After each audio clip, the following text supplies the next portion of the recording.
Hello बच्चों, कैसे हो आप सब। आप लोगों को मैंने पिछले टॉपिक में कराई थी कौन सी थ्योरी, डाल्टन्स एटॉमिक थ्योरी। और साथ ही साथ उसके मैंने आपको डिफेक्ट्स भी बताए थे कि डाल्टन एटॉमिक थ्योरी में कुछ कमियां हैं और उन्हीं कमी को दूर करने के लिए हमारे पास आज ये नई थ्योरी आई है और इस थ्योरी का नेम है मॉडर्न एटॉमिक थ्योरी। एक्चुअल में जो ये मॉडर्न एटॉमिक थ्योरी है, डाल्टन एटॉमिक थ्योरी में मॉडिफिकेशन करके बनाई गई है, चेंजेस करके बनाई गई है। और डाल्टन एटॉमिक थ्योरी किसने दी थी? डाल्टन ने। और मॉडर्न एटॉमिक थ्योरी हमारे पास 3 साइंटिस्ट ने दी है जिनका नेम है J Thomson, Rutherford and Niels Bohr. 3 scientist लोगों ने मिलकर के इस थ्योरी को दिया। उन्होंने एक्चुअल में क्या किया, डाल्टन की थ्योरी में जहां जहां कमियां थी उन कमियों को दूर कर दिया।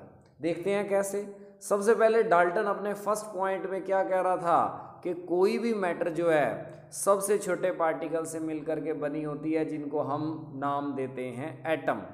लेकिन ये साइंटिस्ट बोले कि ना डाल्टन, ये आपकी बात सही नहीं है। एक्चुअल में एटम सबसे छोटा पार्टिकल नहीं होता, बल्कि एटम सब एटॉमिक पार्टिकल से मिलकर के बना होता है। मतलब एटम से छोटे भी पार्टिकल्स होते हैं और उनको क्या नाम दिया जाता है? Electron, proton and neutron. तो उस पॉइंट को चेंज करके लिखा, फर्स्ट पॉइंट डाल्टन का था, उसको चेंज करके लिखा कि atom is not the smallest particle of matter, it is made up of subatomic particle called electron, proton and neutron. इस तरह से उसने चेंज कर दिया डाल्टन एटॉमिक थ्योरी के पॉइंट को। दूसरे पॉइंट में डाल्टन क्या कह रहा था कि सेम एलिमेंट के एटम हर तरह से सेम होते हैं, लेकिन ये थ्योरी कहती है कि ज़रूरी नहीं है सेम एलिमेंट के एटम हर तरह से सेम हो, उनका एटॉमिक मास डिफरेंट हो सकता है। सेम एलिमेंट के एटम्स का एटॉमिक मास डिफरेंट हो सकता है और उन्हें हम लोग क्या नाम देते हैं? उन्हें हम लोग नाम देते हैं आइसोटॉप। तो atoms of same element may have different atomic mass and these are called isotope. Example हमारे पास क्लोरीन का है 17 क्लोरीन 35, 17 क्लोरीन 37। ये भी क्लोरीन का है, ये भी क्लोरीन का है, लेकिन इनका मास आप देख सकते हो अलग अलग है। तो जरूरी नहीं है सेम एलिमेंट के एटम हर तरह से सेम हो, उनका मास डिफरेंट हो सकता है। तो थर्ड पॉइंट में डाल्टन क्या कह रहा था? डाल्टन कह रहा था डिफरेंट एलिमेंट्स के एटम हर तरह से डिफरेंट होते हैं, लेकिन मॉडर्न एटॉमिक थ्योरी कह रही है ज़रूरी नहीं है कि डिफरेंट एलिमेंट के एटम हर तरह से डिफरेंट हो, उनका एटॉमिक मास सेम हो सकता है। ठीक है, atoms of different element may have same atomic mass और इन्हें क्या नाम दिया जाता है? आइसोबार। जैसे हम देखें 18 आर्गन 40, 20 कैल्शियम 40, इन दोनों का एटॉमिक मास इक्वल है, दोनों का एटॉमिक मास सेम है। तो ये था third point of modern atomic theory. Fourth point Dalton का क्या कह रहा था कि atom is the smallest particle which can take part in chemical reaction, और वो पॉइंट बिल्कुल सही है, उसमें कोई चेंजिंग नहीं है, वही वाला एज इट इज है। फिफ्थ पॉइंट में डाल्टन कह रहा था कि एटम्स ऑफ सेम और different element combine to form molecule और कंपाउंड एटम, वो पॉइंट भी सेम है, उसमें भी इन्होंने कोई चेंज नहीं किया, वो भी ठीक है। बट सिक्स्थ पॉइंट में डाल्टन कहता था कि जब एटम्स आपस में कंबाइन करके मॉलिक्यूल बनाते हैं तो वो एक सिंपल होल नंबर रेशो में कंबाइन करते हैं, लेकिन ये थ्योरी कहती है ज़रूरी नहीं है कि एटम आपस में सिंपल होल नंबर रेशो में कंबाइन करें, वो कम्प्लेक्स रेशो में भी कंबाइन कर सकते हैं।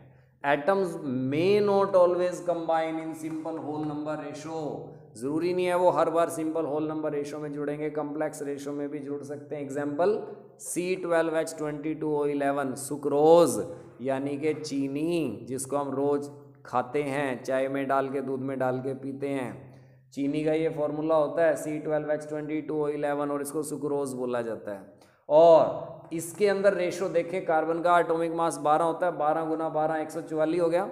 हाइड्रोजन का 1 होता है, 1 गुना 12 12 हो गया। ऑक्सीजन का 16 होता है, 16 गुना 11 176 होगी। तो ये रेशो देखो सिंपल होल नंबर रेशो नहीं है, that is a complex ratio.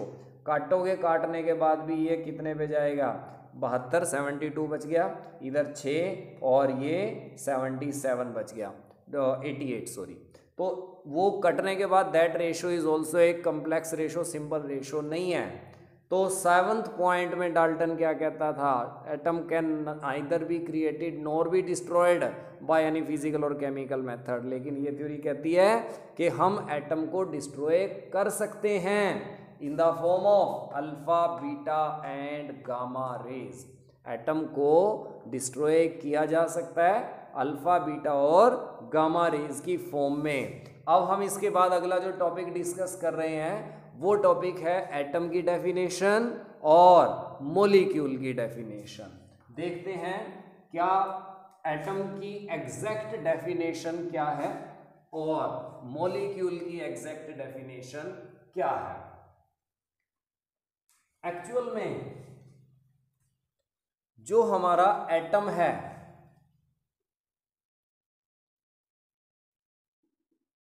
Atom ये क्या होता है, इट इज द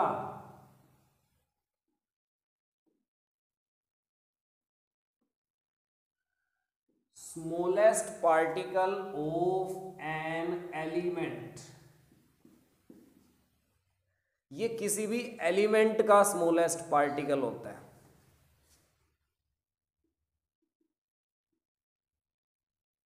विच मे और may not exist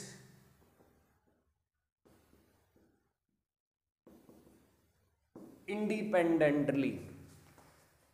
atom element का सबसे छोटा पार्टिकल को बोला जाता है और ये हो सकता है फ्री स्टेट में एग्जिस्ट करे, हो सकता है ये फ्री स्टेट में एग्जिस्ट ना करे बल्कि दो एटम आपस में जुड़ जाएं और जुड़ने के बाद वो एग्जिस्ट करें। एग्जाम्पल मैं आपको बताता हूं, हाइड्रोजन एलिमेंट का सबसे छोटा पार्टिकल हो गया एटम। लेकिन हाइड्रोजन H की फॉर्म में यानी कि अकेला एटम नहीं मिलता, बल्कि हाइड्रोजन के एटम आपस में जुड़े हुए एग्जिस्ट करते हैं, H2 की फॉर्म में मिलते हैं। अब दूसरा एटम देखें, Na सोडियम, ये फ्री स्टेट में एग्जिस्ट करता है। तो हो सकता है एटम फ्री स्टेट में एग्जिस्ट करें, हो सकता है एटम फ्री स्टेट में ना एग्जिस्ट करें बल्कि आपस में जुड़ जाएं और जुड़ने के बाद दो या दो से एटम आपस में जुड़ करके फिर एग्जिस्ट करें। तो ये तो था हमारे पास एटम, एलिमेंट का स्मॉलेस्ट पार्टिकल होता है। और जो मॉलिक्यूल है,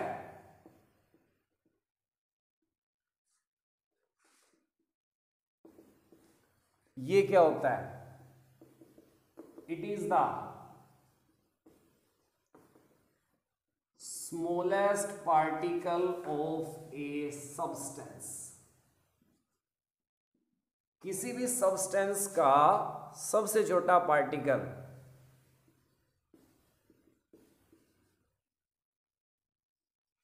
which always exist independently। ये हमेशा ही इंडिपेंडेंटली एग्जिस्ट करता है, ये हमेशा फ्री स्टेट में एग्जिस्ट करता है। जैसे H2O एक मॉलिक्यूल हो गया, CO2 एक मॉलिक्यूल हो गया, ठीक है जी। H2 भी मॉलिक्यूल है, H एटम है लेकिन H2 मॉलिक्यूल है, ठीक है ना। तो जब एटम्स आपस में कंबाइन करते हैं, सेम एलिमेंट के भी एटम आपस में कंबाइन कर सकते हैं, दो या दो से ज़्यादा एलिमेंट के एटम्स भी आपस में कंबाइन कर सकते हैं और क्या बनाएंगे, मॉलिक्यूल बनाएंगे। कहने का मतलब बिल्कुल सिंपल तरीका याद रखने का, जिसका कोई सिंबल है वो तो एटम है और जिसका कोई फार्मूला है वो मॉलिक्यूल है। H एटम है सिंबल, H2 फार्मूला है molecule, O atom, O2 O3 molecule, ठीक है जी। तो इस तरह से आपने ध्यान रखना है। H2O एक फार्मूला है, CO2 एक फार्मूला है। तो जिसका फॉर्मूला हो वो मॉलिक्यूल और जिसका सिंबल हो वो एटम। बिल्कुल सिंपल सी चीज़ें हैं, ये आपने याद रखनी है। तो ये हमने डिस्कस किया एटम क्या है, मॉलिक्यूल क्या है। तो इसके बाद हम लोग आगे डिस्कस करेंगे एक हाइपोथेसिस जिसको एवोगैड्रो साइंटिस्ट ने और बर्जी लुइस साइंटिस्ट ने दिया था, उन दोनों को डिस्कस करते हैं।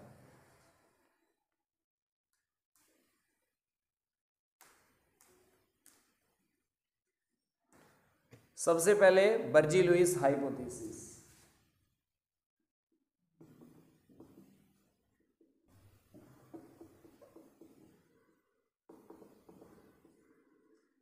इसकी एक अजम्पशन थी बर्जी लुइस की, ये कह रहा था आपके पास सपोज 3 गैस है, ए बी सी, 3 गैस हैं आपके पास।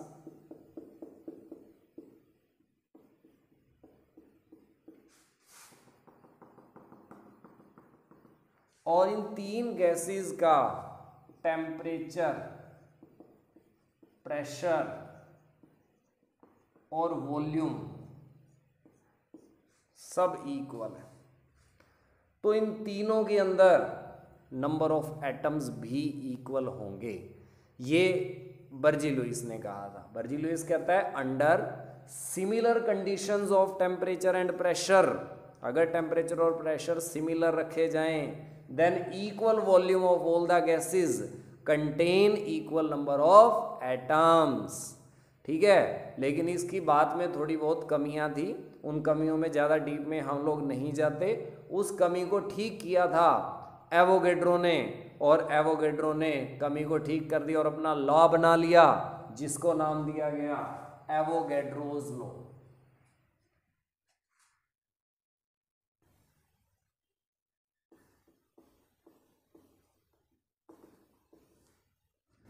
एवोगैड्रो कहता है कि अगर आपके पास 3 गैसें हैं, तीनों का टेम्परेचर बराबर है, तीनों का प्रेशर बराबर है, तीनों की वॉल्यूम बराबर है, तो तीनों के अंदर एटम्स इक्वल नहीं होंगे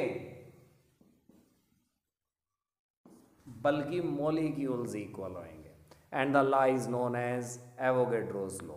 लिखेंगे कैसे? Under similar conditions of temperature and pressure equal volume of all the gases contain equal number of molecules। ये हमें एवोगैड्रो ने बताया एवोगैड्रोज लॉ की टर्म में। तो ये हम लोगों ने डिस्कस कर लिया एवोगैड्रो लॉ क्या है। इसके बाद हम लोग अगले टॉपिक पर आते हैं, and the topic is atomic mass क्या होता है और मोलिकुलर मास क्या होता है। 9th क्लास में आप ये टॉपिक डिस्कस करके आए हो, एटॉमिक मास यानी कि परमाणु द्रव्यमान, मोलिकुलर मास अणु द्रव्यमान हिंदी में। एक बार दोबारा उसको इंग्लिश में पढ़ रहे हैं, जो बच्चे इंग्लिश मीडियम वाले हैं उनके लिए तो direct atomic mass molecular mass पढ़ा था, रिवाइज है।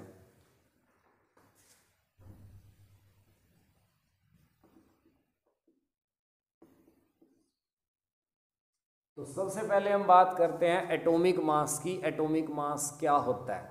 एटॉमिक मास मतलब एटम का मास, लेकिन एटम तो इतना ज़्यादा छोटा है कि हम उसको देख ही नहीं सकते, और जिस चीज़ को देख ही नहीं सकते उसका मास कैसे निकालेंगे। तो एटम का मास कभी भी वे करके नहीं निकाला जाता, कंपेयर करके निकाला जाता है। मतलब किसी का मास वैसे ही कुछ भी फिक्स कर दिया, ठीक है ना, और कुछ भी कितना फिक्स किया था, ये पाया गया नेचर में जितने भी एलिमेंट हमारे पास एग्जिस्ट करते हैं उनमें सबसे ज़्यादा हल्का जो है वो हाइड्रोजन होता है। तो हाइड्रोजन का मास 1 रख दिया। 1 वैसे रख दिया जैसे आपके क्लासेस में रोल नंबर होते हैं, रोल नंबर 1 2 3 4 5 6 7 8 9 10, कोई चक्कर नहीं होता रोल नंबर का, बस ऐसे ही रख दिए। ऐसे ही उसने साइंटिस्ट लोगों ने हाइड्रोजन का मास 1 इसलिए रखा भी सबसे कम है। ये 1 का मतलब ये नहीं है कि 1 ग्राम है, ग्राम नहीं है, बस जस्ट इसका भी मास एटॉमिक मास 1 है। और एटॉमिक मास को AMU में मेजर किया जाता है। AMU का मतलब होता है एटॉमिक मास यूनिट। मतलब ये मास तोल करके नहीं निकाला, कंपेयर करके निकाल रखा है।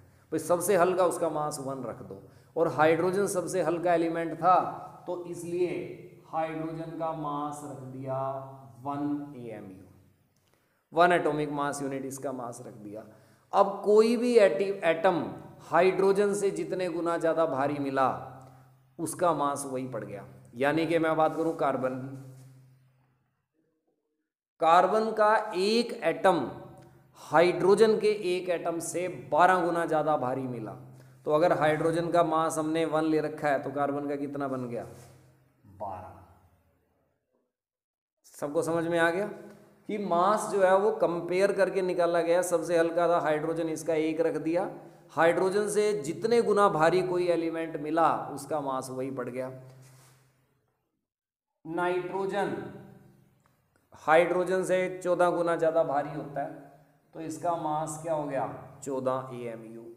ऑक्सीजन की अगर हम लोग बात करें, ऑक्सीजन का एक एटम हाइड्रोजन के एक एटम से 16 गुना ज़्यादा भारी होता है तो ऑक्सीजन का मास हो गया 16 AMU। एक ऑक्सीजन एटम का जो मास है वो 16 AMU हम लोग लेते हैं। इसका मतलब ये है कि ऑक्सीजन का एक परमाणु हाइड्रोजन के एक परमाणु से 16 गुना ज़्यादा भारी है, इसका ये मतलब है। तो ऐसे हम लोगों ने कंपेयर करके निकाल रखा है, ठीक है ना। पहले हाइड्रोजन से कंपैरिजन होता था, फिर ऑक्सीजन से करने लगे, लेकिन 1966 में IUPAC ने, IUPAC होती है international union of pure and applied chemistry. ये इंटरनेशनल लेवल के केमिस्ट्री के जो साइंटिस्ट हैं उनकी एक यूनियन है। वो मिलकर के उन्होंने डिसाइड करा कि किसी का भी एटॉमिक मास निकालना है अगर, तो कार्बन से तुलना करके निकालेंगे। तो 1966 के बाद हम किसी का भी मास कार्बन से तुलना करके निकालते हैं। कैसे निकालते हैं ये तो हमें पता है कि हाइड्रोजन का 1 है, कार्बन का 12 है। तो इसका क्या मतलब हो गया? इसका मतलब हो गया hydrogen is equal to 1/12 carbon. समझ आ गया ना। अगर इसका 1 है, इसका 12 है, तो 1/12 कार्बन इक्वल टू हाइड्रोजन हो गया। तो यानी कि जब भी आप किसी का एटॉमिक मास निकालोगे उसकी तुलना कार्बन के 1/12 भाग से की जाती है। तो हम लोग लिखेंगे कैसे एटॉमिक मास को? हम लोग लिखेंगे एटॉमिक मास को, atomic mass is equal to mass of an atom of an element divided by mass of 1/12 of carbon atom. ठीक है जी। कार्बन के एक एटम का मास से कार्बन के एक एटम के 1/12 मास से कंपेयर करो, जितना भी उसका मास आएगा that will be the mass, atomic mass, and it is measured in AMU। ये मैंने आपको बता ही दिया था। तो एटॉमिक मास की अगर हम बात करें, एटॉमिक मास में हमारे पास एक एवरेज एटॉमिक मास भी होता है।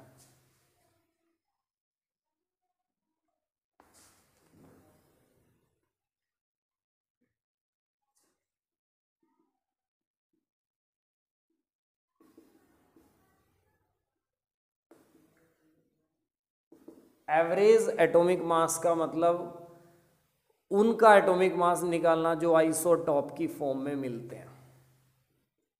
अभी मैंने पीछे आपको एग्जांपल दिया था 17 क्लोरीन 35, 17 क्लोरीन 37। तो इसका मास 35 लें या 37 लें, इनका मास ना हम 35 लेते ना 37 लेते, बल्कि इनका एवरेज निकाल लेते हैं। और एवरेज कैसे निकाला जाता है?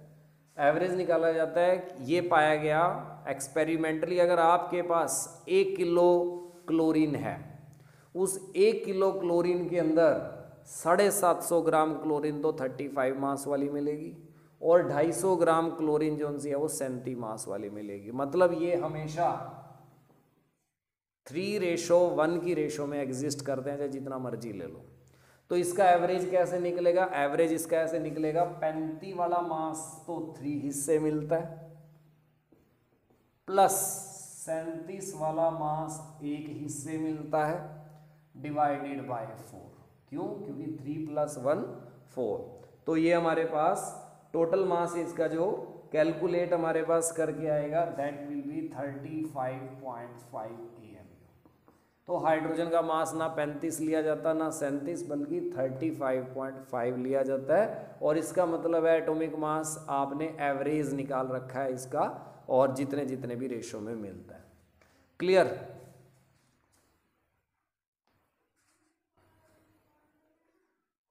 अब हम बात करते हैं ग्राम एटॉमिक मास क्या होता है।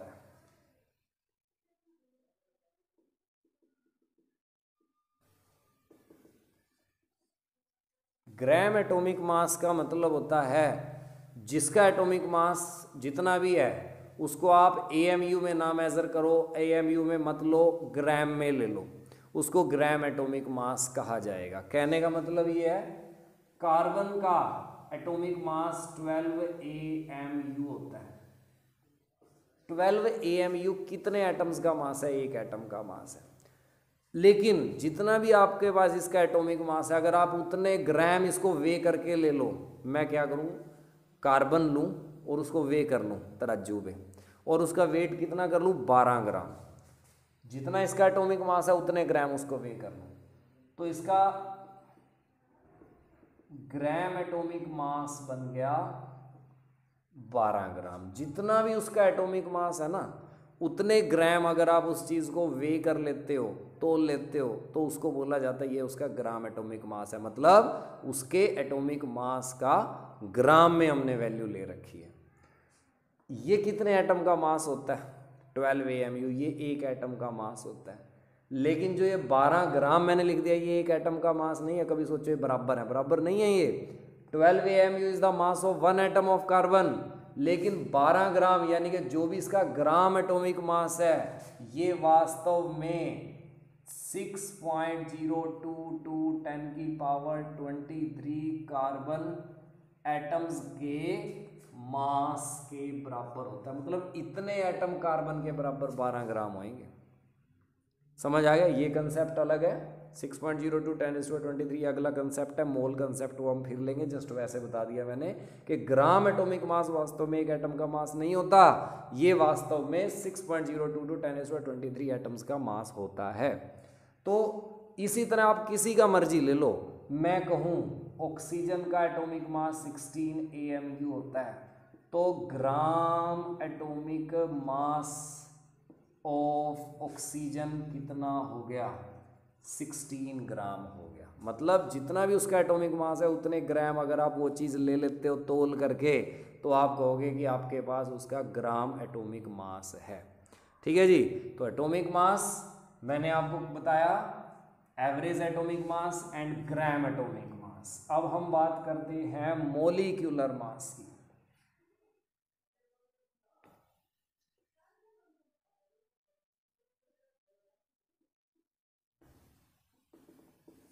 जिस तरह से एटॉमिक मास कार्बन के 1/12 पार्ट से कंपेयर करके निकाला जाता है, उसी तरह से मोलिक्यूल का मास भी कार्बन के 1/12 पार्ट से कंपेयर करके निकाला जाता है। लेकिन वो एटम का था, ये मोलिक्यूल का होगा। तो हम इसको क्या लिखेंगे? Mass of A molecule of a substance, या कंपाउंड भी आप बोल सकते हो, when compared with 1/12 of mass of an atom of carbon 12. तो molecular mass is the mass of a molecule of a compound when compared with 1/12 part of mass of an atom of carbon 12. Clear हो गया सबको? Atomic mass atom का मास होता है, molecular mass molecule का मास होता है। तुलना वही कार्बन से करनी है दोनों की, कार्बन के एक एटम के 1/12 भाग से। ये भी AMU में ही होता है, सेम उसी तरह से। जैसे मैं लिखूं वाटर, इसका मोलिकुलर मास कितना होगा?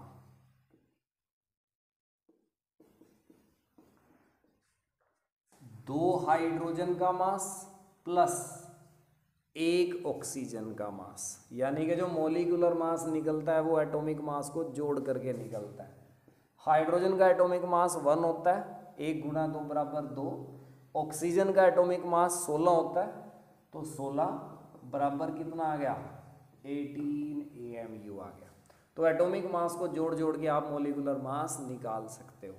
तो मॉलिक्यूलर मास ऐसे निकलेगा, एग्जाम्पल मैंने आपको बताया। एक एग्जाम्पल और लेते हैं, कार्बन डाइऑक्साइड का निकालते हैं। कार्बन है इसमें एक, दो हैं इसके अंदर ऑक्सीजन। कार्बन का एटॉमिक मास होता है 12 AMU, ऑक्सीजन का मास होता है 16। तो टोटल आपके पास 16 दूनी 32, 32 12 44 AMU। सबको समझ आ गया कि मॉलिक्यूलर मास एटॉमिक मास को ऐड कर करके निकाला जाएगा, जितने जितने भी उसमें हैं। जिस तरह से मैंने आपको बताया था ग्राम एटॉमिक मास, उसी तरह से हमारे पास ग्राम मॉलिक्यूलर मास भी होता है।